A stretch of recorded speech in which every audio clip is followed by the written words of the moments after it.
Hi there, my name is Michelle. I am the chef here for the Place-Based Learning Center here at Hawthorne Valley Farm.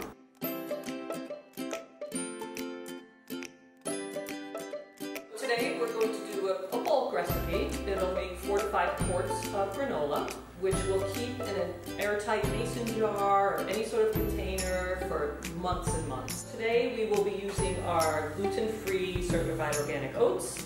We have some maple syrup that the children actually tap the trees and boil down the sap for. We have brown rice syrup.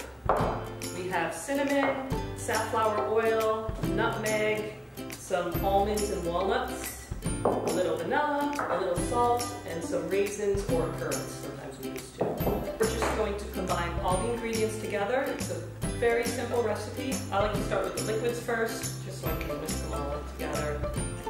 Then we'll add the oats and the nuts. Don't add the raisins or the currants.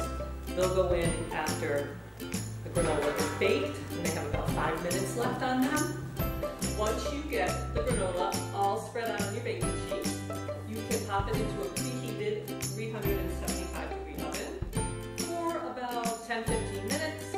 Pull it out, give it a little toss around, spread it back out again, toss your raisins on there, pop it back in maybe another 5 or 10 minutes, just until it's about at the brownness that you'd like. Pull it out of the oven, let it rest for probably a couple hours, until it firms up. Then you break it up and put it in your airtight containers, and you are good for breakfast granola for a couple months.